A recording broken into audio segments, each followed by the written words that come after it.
सुप्रभात बच्चों। आज हम लोग पढ़ेंगे आत्मकथा, जिसके लेखक हैं गोपाल प्रसाद व्यास, है ना। तो आत्मकथा खुद ही लिखा जाता है अपने बारे में। जो कवि लेखक होते हैं ना, वो अपनी आत्मकथा खुद ही लिखते हैं और जीवनी दूसरों की लिखी जाती है। तो उनकी आत्मकथा का नाम है मैं कवि कैसे बना।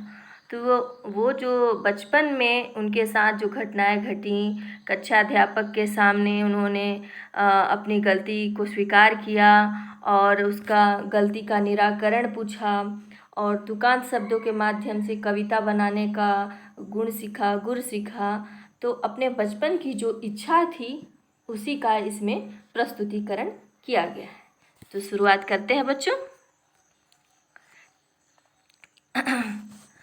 व्यास जी कहते हैं, कोई सन 1924 के आसपास की बात है। मैं मथुरा के अग्रवाल विद्यालय में शायद तीसरे दर्जे में पढ़ता था, कक्षा 3 में। वह भारत का जागरण काल था। समाज सुधारक और राष्ट्रीयता दोनों ही अपने पूर्ण यौवन पर थे। शिक्षा संस्थाओं पर भी इनकी गहरी छाप थी। हमारे विद्यालय में लगभग प्रति सप्ताह कोई न कोई उत्सव आयोजन होता ही रहता था। मुझे भी इन अवसरों पर उजले उजले कपड़े पहनकर आगे बैठने में बड़ा आनंद आता था। जैसे आप लोगों को आता है ना बच्चों, उसी तरह उनको भी आता था। संगीत तो मेरे परिवार के रग रग में था। मेरे नाना जी नंदन गिरवर अपने दिनों में ब्रज की रासलीलाओं के एक छत्र स्वामी थे। मेरे पिताजी पंडित ब्रज किशोर जी शास्त्री को भी स्वर ताल का अच्छा ज्ञान था। मेरी जीजी माँ के बिना तो हमारे गली मोहल्ले में स्त्रियों का कोई गीत वाद्य जमता ही नहीं था। क्योंकि मैं अपने माता पिता की अकेली संतान था, इसलिए उनकी अन्य सब चीज़ों के साथ संगीत भी मुझे विरासत में मिला था।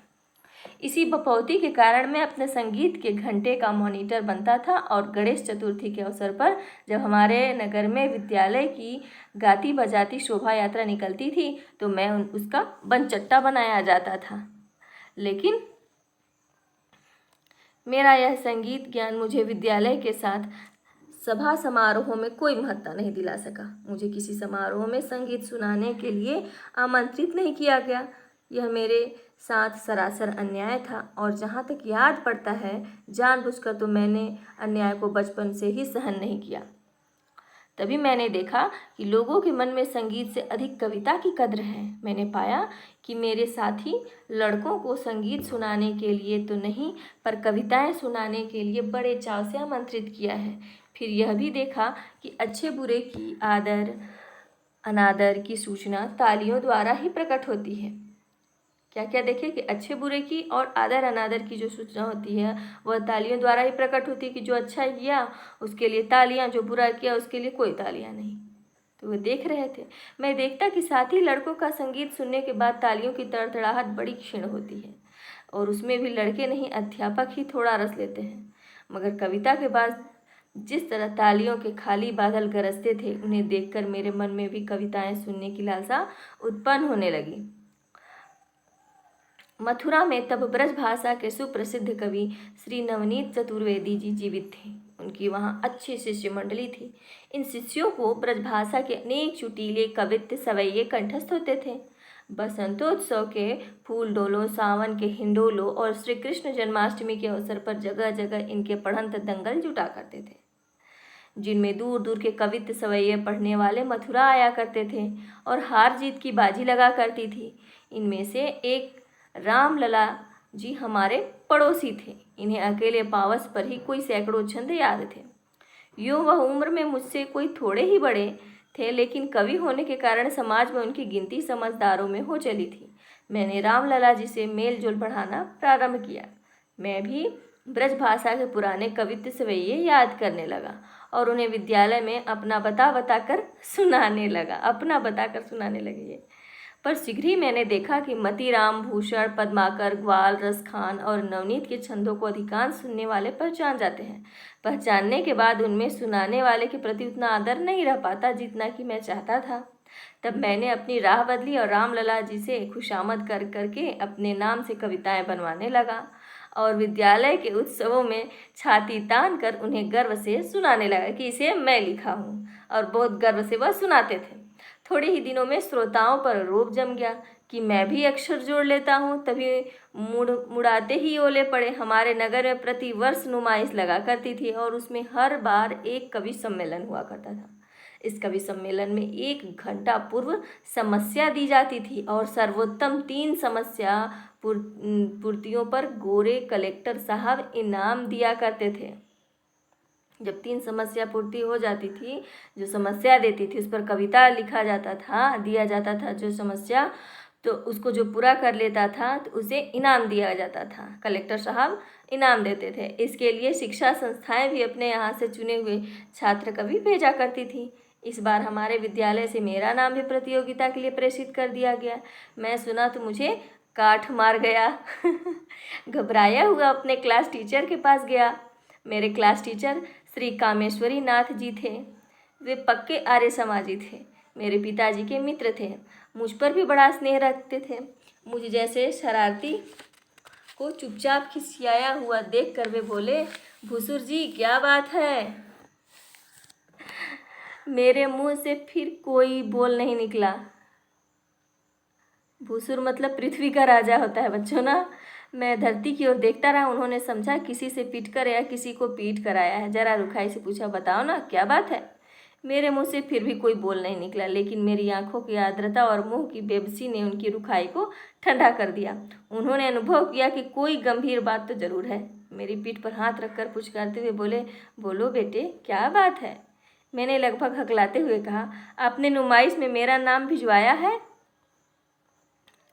उन्हें हंसी आ गई। कहने लगे, हाँ तो क्या हुआ, शाम को ठीक समय पर पंडाल में पहुंच जाना, मैं भी वहां मिलूंगा। शब्द आते आते मेरे गले में अटक गए। वह कहने लगे, झिझक तो शुरू शुरू में होती ही है, पर नालायक तूने झिझकना कब से सीख लिया। इस समय सोचता रहा कि कैसे कहूँ कि न कहूँ। अंत में साहस करके मैंने कह ही दिया कि जी मैं जो कविताएं सुनाया करता हूँ वे तो सब पराई होती हैं, वे दूसरे की लिखी हुई होती हैं। कोई और अवसर होता तो मास्टर जी के मलते मलते मेरे कान सुर्ख कर दिए होते। मास्टर जी क्या करते, थप्पड़ शुरू कर देते अब तक, क्योंकि उसका नाम कवि लेखक जो है व्यास जी का नाम तो भेजा जा चुका था और इनको पता ही नहीं था कि ये लड़का जो कविताएं लिख कर लाता है सुनाता है वह किसी और की होती हैं। लेकिन भगवान की कृपा से इस बार उन्होंने वैसा कुछ किया नहीं। मुस्कुराकर बोले, धत्तेरे की है ना, पर अब क्या हो, हमने तो विद्यालय से अकेले तुम्हारा ही नाम भेजा है, तुम्हारे न जाने से बड़ी बदनामी होगी। मैं इसका क्या जवाब देता। वह भी कुछ देर चुपचाप सोचते रहे। फिर एकाएक मेरा भविष्य जैसे उनकी आंखों में चमक गया हो। ऐसे उत्साह में भरकर बोले, कविता करना बहुत आसान है, तुम घबराओ नहीं। देखो वहाँ मामूली सी समस्याएं दी जाएंगी, यही आई है, गाई है, सुहाई है आदि। तुम ऐसा करना कि जो भी समस्या तुम्हें दी जाए पहले उसकी 4 तुके जमा लेना। उदाहरण के लिए अगर आई है समस्या दी गई तो पहले छाई है, भाई है, एक और लिख लेना। समझ गए ना। मैंने छंद रचना के पहले पाठ को हृदयंगम करते हुए स्वीकृति सूचक सिर हिलाया। तो बताओ सुहायो है का क्या तुम तुक बनाओगे। सारी हिचक हवा हो गई। मैंने तड़ाक से कहा, आयो है, गायो है, भायो है। शाबाश, बस एक काम और करना। वह कहने लगे, देखो एक कविता में 4 पंक्तियाँ होती हैं और हर पंक्ति में एक 30 अक्षर होते हैं और अंत के अक्षरों में वहीं तुके रख देना बेटे, कविता बन जाएगी। यो गणित में मैं भी कभी अच्छा नहीं रहा। हमेशा तिमाही छमाही में इसने मुझे अंडा और सालाना में बड़े प्रयत्नों के बाद प्रमोशन दिलाया है। अंडा मिलता था इनको। मगर होनहार की बात की, उस दिन कविता का यह जटिल गणित मेरी समझ में तत्काल आ गया। मुझे आज भी याद है कि उस दिन जब नुमाइश में कविता की परीक्षा देने के लिए मैं पहले पहल पहुंचा तो मेरे मन में कोई दुविधा या संकोच नहीं था। यद्यपि आगत कविजनों में मैं सबसे छोटा था, केवल 11 वर्ष का, मगर सच कहता हूँ मैंने उस दिन सबको अपने से छोटा अनुभव किया था, क्योंकि मैंने समझ लिया था कविता का जो गुर मैंने अभी आज दोपहर को प्राप्त किया है वह इनमें से किसी के पास नहीं है। समस्या दी गई, कर्ज को करबो और मरबो बराबर है।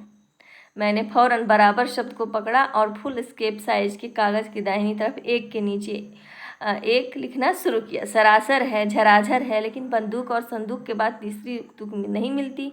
वैसे ही मुझे बराबर की तीसरी तुक उस समय नहीं मिली, पर मैं रुका नहीं। बराबर है कि तीसरी तुक ऊपर है लिखकर फौरन समस्या पूर्ति कर डाली। कविता तो मुझे अब याद नहीं रही, लेकिन उसका भाव यह था कि देखो मित्र, तुम्हारे पिता ने कर्ज लिया था, उसका कैसा बुरा फल निकला। वह स्वयं तबाह हुए और तुम्हें भी बर्बाद कर गए। इसलिए किसी ने सच ही कहा है, कर्ज को करबो और मरबो बराबर है। वाह। समस्या पूर्ति के लिए 1 घंटे का समय दिया गया, मगर मैंने कोई 20 मिनट में ही जैसे तेज विद्यार्थी सवाल हल करके स्लेट मास्टर साहब को पकड़ा देता है, कागज परीक्षक को थमा दिया। उस दिन वह दृश्य आज भी मेरी आंखों के सामने चित्र की तरह खिंचा हुआ है। कवि सम्मेलन का पंडाल श्रोताओं से खचाखच भरा हुआ था। सुनते रहिए बच्चों, है ना। कवि सम्मेलन का पंडाल जो है श्रोताओं से खचाखच भरा हुआ था, सुनने वालों से। मेरे हेडमास्टर और कविता की कुंजी बताने वाले क्लास टीचर भी बगल की कुर्सियों पर बैठे हुए थे। भीड़ में मेरे विद्यालय के कितने ही विद्यार्थी और सहपाठी भी शामिल थे। मेरा नाम पुकारा गया। मैं उत्साह के साथ भीड़ को चीरता हुआ मंच पर आया। चारों तरफ तालियां बज रही थीं, पर मैंने उन पर कान नहीं दिया। विश्राम घाट के चौराहे वाले हनुमान जी को रोज संध्या को हनुमान चालीसा का पाठ सुनाया करता था। मन ही मन उनका स्मरण किया और हाथ हिला हिलाकर कविता सुनाने लगा। स्वर मेरा सधा हुआ था। शक्ल भी बचपन में बुरी नहीं लगती थी। लोगों ने जो बच्चे के मुंह से कच्ची समस्या पूर्ति सुनी तो गदगद हो गए। क्या हो गए? गदगद हो गए खुशी के मारे। सभी लोग प्रशंसा और आश्चर्य के भाव से मुझे देख रहे थे।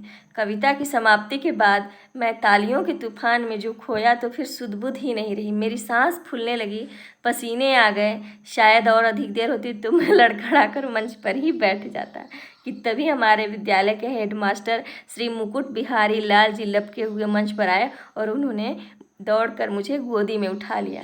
मुझे लगा कि मानो साक्षात देवी सरस्वती ने मुझे अंक में भर लिया है। उनकी गोद में जाते ही मेरा सम्मान कई गुना बढ़ गया। मेरे विद्यालय के लड़के जोर जोर से तालियां बजा बजा कर कूदने लगे। मैंने गोदी से उतरकर हेडमास्टर साहब और कामेश्वर नाथ जी के चरण छुए। इस प्रकार मेरी पहली कविता ने ही धूमधाम से मेरे कवि होने की घोषणा जनता में कर दी। घड़ी भर में मैं चोर से साहूकार हो गया। तो बहुत ही अच्छी इनकी आत्मकथा है बच्चों। मुझे तो बहुत ही मज़ा आया पढ़कर, है ना। आप लोगों को सुनकर भी बहुत अच्छा लगा होगा। तो आप लोग इसे फिर से एक बार पढ़ सकते हैं, है ना।